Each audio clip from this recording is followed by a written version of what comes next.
Film की शुरुआत में हम मिलिट्री के एक खास खुफिया ठिकाने को देखते हैं जहाँ पे कई सारे न्यूक्लियर हथियार और कई सारे केमिकल हथियार रखे गए थे। कुछ टाइम बाद वहाँ पे आतंकवादी का हमला हो जाता है। उन आतंकवादी का लीडर जिसका नाम सिद्धू रहता है, वहाँ पे जितने भी सोल्जर थे उन सभी को मारता हुआ आगे बढ़ता है, उनके लीडर तक पहुँचता है और उनसे उन न्यूक्लियर हथियार का कोड और न्यूक्लियर हथियार मांगता है। वो देने से मना करता है तो उसकी पत्नी और उसके बेटे को वो गन पॉइंट पे ले लेता है। यहाँ पर वो मजबूर होकर के उसे उस न्यूक्लियर हथियार के बारे में बता देता है। कुछ टाइम बाद उसकी पत्नी और उसके बच्चे दोनों को जान से मार देता है और यहाँ पे सीन कट हो जाता है। अगले कुछ टाइम के बाद हम गीना और ली को देखते हैं जहाँ पर हम दोनों के बीच में बहस हो रही होती है। यहाँ पे गीना उसको बोलती है कि तुम मुझसे पहले की तरह प्यार नहीं करते हो, तुम्हारे पास मेरे लिए बिल्कुल भी टाइम नहीं रहता है, तुम्हारे पास हमेशा करने के लिए कुछ ना कुछ काम लगा ही रहता है। कुछ टाइम के बाद वहाँ पे बांस आ जाता है जो उसका दरवाज़ा खटखटा रहा होता है और यहाँ पर ही ली गीना को समझाने की कोशिश करती है लेकिन वो समझ नहीं पाती है और यहाँ पर बांस उसे अपने साथ लेके चला जाता है। जहाँ पर उन्होंने एक बार में जाते हैं, यहाँ पर ही बांस उसे बताता है कि उसकी अंगूठी यहाँ के बार के मालिक के पास है। जब उन्होंने मांगते हैं तो उन्होंने बोलते हैं कि वो देने से मना करते हैं। वो बोलते हैं कि तुम इस तरह तो नहीं दे सकते, तुम्हें हमसे फाइट करनी पड़ेगी। यहाँ पर ली उनसे जब फाइट कर रहा होता है तो उसे पता चलता है कि वो बहुत बड़े डॉन से लड़ रहा है। कुछ टाइम बाद उसके आदमी आ जाता है जो कि बहुत ही खतरनाक रहता है और यहाँ पे बांस उसे उठा करके एक हाथ से फेंक देता है जिससे उस आदमी की मौत हो जाती है और अपनी अंगूठी को वहाँ से लेता है, वहाँ से निकल जाता है। कुछ टाइम बाद वहाँ से CIA से कॉल आता है जहाँ पे उन्हें बताया जाता है कि कुछ इमरजेंसी है। यहाँ पे ली और बांस वहाँ पे जब पहुँचते हैं तो उसकी टीम के और भी मेंबर रहते हैं।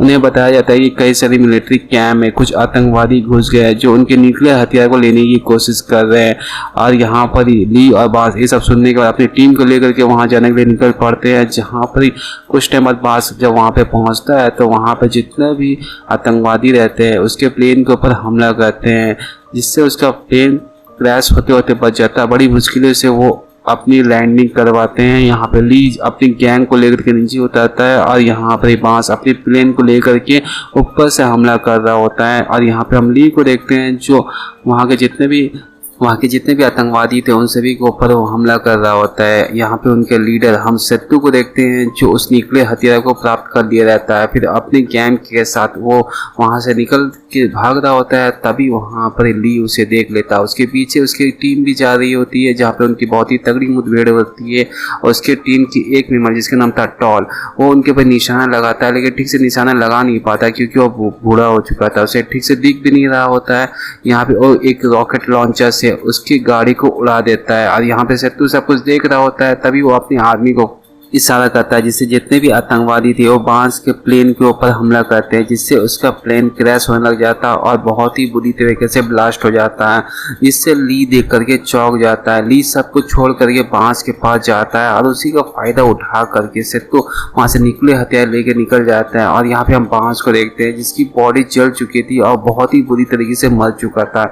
यहाँ पर ली उसकी डेड बॉडी को देख करके काफ़ी दुखी हो रहा होता है और यहाँ पे जब उन्होंने सैड होकर के जब ड्रिंक कर रहे होते हैं, यहाँ पे ली बोलता है कि वो इस एजेंसी के लिए अब काम नहीं करेगा क्योंकि वो कहीं ना कहीं बांस को बहुत ज़्यादा प्यार करता था।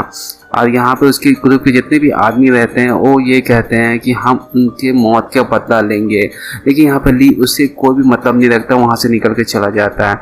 कुछ टाइम बाद एक्सपेंड 4 के हेडक्वार्टर से उन सभी को कॉल किया जाता है जहाँ पे ली और उसकी गैंग के सारे मेंबर को बताया जाता है कि सिद्धू ने जिस न्यूक्लियर हथियार को लेके कहाँ गया है उसकी एग्जैक्ट लोकेशन और वो कहाँ पर इस समय है उसके बारे में पता चल चुका है। जहाँ पर उसको पकड़ने के सब कोई प्लान बना रहे होते हैं लेकिन ली को इस पर कोई भी इंटरेस्ट नहीं रहता। तो ली की पत्नी जीना वहाँ पर जाने के लिए निकल जाती है क्योंकि एक्सपेंड 4 के लिए वो भी काम कर रही होती है। यहाँ पर ही ली को हम देखते हैं जो एक बहुत पैसे वाले आदमी का बॉडीगार्ड बन गया रहता है, लेकिन उसके चुतियापे के कारण वो वहाँ पर उसे पीट करके वहाँ से आ जाता है। यहाँ पे वो समझ जाता है कि वो एक्सपेंड 4 को छोड़ के कोई भी काम नहीं कर सकता। फिर इसके बाद वो गीना को बोलता है कि मुझे भी अपने साथ लेके चलो, लेकिन गीना बोलती है कि अब प्लान बन चुका है और आदमी भी चुने जा चुके हैं, अब मैं कुछ भी नहीं कर सकती हूँ। तभी यहाँ पे उन दोनों के बीच में वो मुठभेड़ होती है जहाँ पर गीना उसे बोलती है अपने आप को तुम साबित करो। उन दोनों में बहुत ही तगड़ी फाइट हो रही होती है और कुछ टाइम के बाद दोनों एक दूसरे के करीब आ जाते हैं जहाँ पर दोनों एक दूसरे के साथ बात हो जाते हैं। फिर फिर ली जीना को एक चाकू देता है और बोलता है कि तुम इसे अपने पास रखना, तुम जहाँ भी जाओगी मुझे तुम्हारी लोकेशन पता चल जाएगी। फिर अगले दिन तैयार होकर के ली वहाँ पर जाने के लिए निकलता है। तब वो देखता है कि वो लोग थाईलैंड में आज समुद्र के बीच में है। तब वहाँ पर जाने के लिए वो एक बोट खोज रहा होता है। तभी वहाँ पर ही एक बोट में वो एक्सपेंड फोल को देखता है। तब वहाँ पर ही वो एक आदमी को बोलता है कि ये बोट जा सकती है। तभी वो आदमी बोलती है कि जितने भी मछुआरे पहले एक्सपेंड फोल के लिए काम किया करते थे अब वो काम करना बंद कर दिए और ये बोट भी नहीं जाएगी। यहाँ पर ही ली उस बोट को ले जाने के लिए जिद करता है और जैसे चढ़ रहा होता है तभी वहाँ पर ही लीची नाम का लड़का उसके पर हमला कर देता है। उन दोनों के बीच बहुत तगड़ी फाइट हो रही होती है। तभी ली की उंगलियों में बांस की अंगूठी को देख करके रुक जाता है। वो पूछता है कि ये अंगूठी तुम्हारे पास कैसा है। तब वो बताता है कि बांस की अंगूठी है, उसकी मौत हो चुकी है और उसकी की मौत का बदला लेने के लिए मैं जा रहा हूँ। तभी यहाँ पे लीची बोलता है कि मैं भी तुम्हारे साथ जाऊँगा क्योंकि बांस मेरा भी बहुत ही जिगरी दोस्त था, हम दोनों मिल के उसके मौत का बदला लेंगे। फिर उन्होंने वहाँ पर ही उस समुद्र के बीच में जाने के लिए निकल पड़ते और यहाँ पे हम ली की पत्नी गीना को देखते हैं जो जितने भी सोल्जर थे उन सभी को लेकर के जा रही होती है।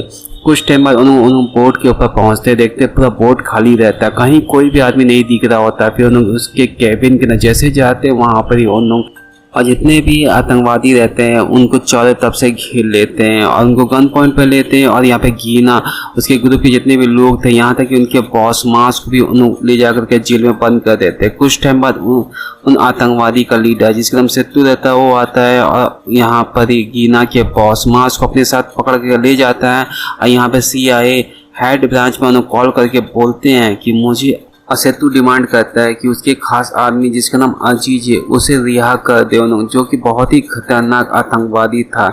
यहाँ पर ही उन्होंने अगर उसके शर्त को नहीं मानते हैं तब वो एक न्यूक्लियर हथियार से रशिया के ऊपर हमला करेगा और आरोप लगा देगा अमेरिका के ऊपर, जिससे दो देशों के बीच में झगड़ा होगा। फिर देखते ही देखते तीसरा विश्व युद्ध शुरू हो जाएगा जिससे पूरी दुनिया खत्म हो सकती है।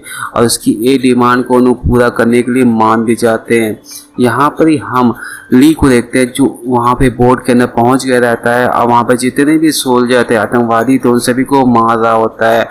तभी ली देखता है कि वहाँ पर जितने भी आतंकवादी थे वो जहाज के ऊपर अमेरिकी झंडा लगा रहे थे। और यहाँ पे वो जब ऊपर देखता है तो ऊपर रसिया का सैटेलाइट उड़ रहा था।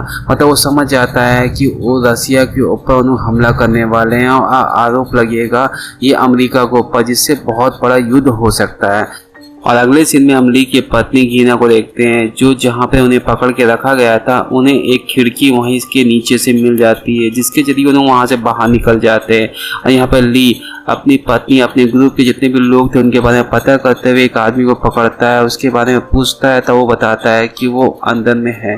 तब उसे जान से मार करके वो अपनी पत्नी के पास पहुंचता है लेकिन वो देखता है कि वहाँ पे तो कोई भी नहीं है।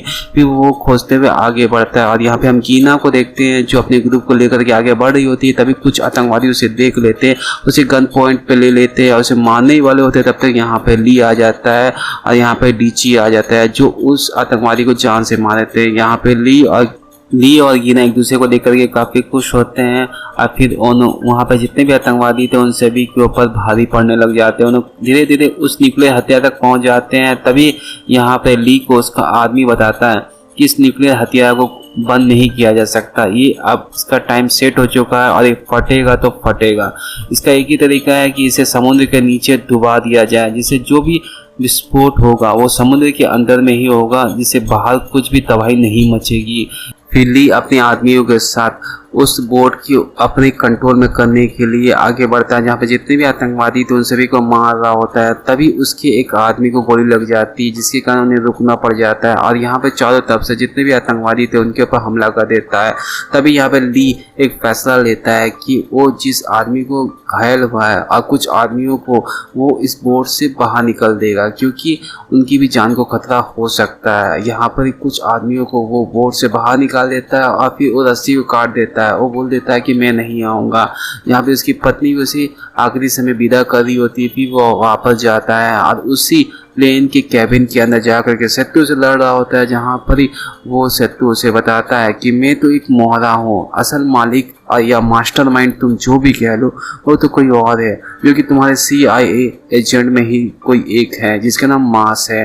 और यहाँ ली उस जहाज को अपनी कंट्रोल में करने की कोशिश करता है, उसके स्टीयरिंग को पूरी तरीके से घुमा देता है जिससे जहाज पूरी तरीके से झुक जाती है। वो डूबने ही वाली होती है ऐसा सबको लगता है, लेकिन वो फिर से सीधी हो जाती है और ली को कुछ समझ में नहीं आ रहा होता है। फिर से वो रसिया के तरफ आगे बढ़ रहा होता है और यहाँ पे जितने भी आतंकवादी थे उन्हें समझ में आ जाता है कि अंदर केबिन के अंदर कोई तो है।